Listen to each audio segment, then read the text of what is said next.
জানেন বাফুফকে এখন অন্তর্ভুক্ত করছে 222টা একাডেমি বাংলাদেশে, ক্লাস 1 ক্লাস 2 লেভেলে। আমরা উৎসাহ করতেছি আরও এরকম আরও অনেক বেশি একাডেমিগুলো থাকবে।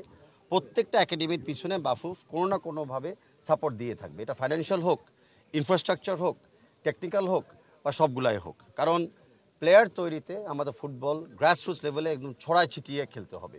ওই একটা দুইটা সেন্ট্রালাইজ একাডেমি করলে কিন্তু হবে না। আজকে আমরা খেলোয়াড়দের সাথে কথা বলে যেটা জানলাম, তারা উৎসাহিত হয়েছে যে এই ধরনের একটা পরিবেশে এসে একদিনের একটা প্রশিক্ষণীয় ক্যাম্পে অংশ নিতে পেরে। এই ধরনের ক্যাম্প আগামীতেও করার আপনাদের ইচ্ছা আছে? সত্যি কথা বলতে প্লেয়ার দেখে তো আমরা উৎসাহিত হয়েছি যে আসলে আমরা যেই কষ্টটা করতে যাচ্ছি, ত্যাগ স্বীকার করতে যাচ্ছি, সেটার একটা আসলে ভবিষ্যতে ভালো ফলাফল আসবে। তো আমরা ডেফিনেটলি আজকে যে উৎসাহটা আমি নিয়ে যাচ্ছি, আমরা এরকম গ্রাসরুটস ক্যাম্প এবং আরও যেটা বললাম জুনিয়র একাডেমিজ পুরো বাংলাদেশে আমরা চেষ্টা করব ওপেন করতে প্রাইভেট উদ্যোগের মাধ্যমে। আচ্ছা, আর্জেন্টিনার অ্যাম্বাসেডরের সাথে বাংলাদেশ সরকারের চুক্তি আছে, সেই চুক্তি অনুযায়ী দেশের ফুটবল উন্নয়নে কাজ করার পরিকল্পনা আপনাদের কি আছে?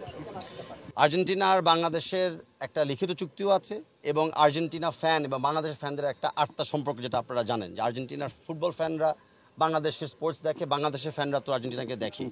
তো ওই চুক্তির এবং ওই আত্মা সম্পর্কের আওতায় আজকে আপনারা দেখতেছেন যে আর্জেন্টিনার অ্যাম্বাসেডর মহোদয় আজকে এরকম একটা গ্রাম্য পরিবেশে এসেছে বাংলাদেশের প্রান্তিক লেভেলের প্লেয়ারদেরকে দেখার জন্য এবং হোপফুলি দু একটা ট্যালেন্টকে চুজ করার জন্য। ভবিষ্যতে আমরা দেখতে চাই যে আমাদের আর্জেন্টিনা বাংলাদেশে টেকনিক্যালি আমরা কোলাবরেট করতেছি ইউথ লেভেলে এবং ইন্টারন্যাশনাল লেভেলে আমরা হু নোজ একদিন প্রীতি ম্যাচও খেলতে পারি। আমাদের সর্বশেষ প্রশ্ন যে আপনি কেন এই রুট লেভেলে এই প্রতিষ্ঠানটাকে কেন পাচ্ছেন?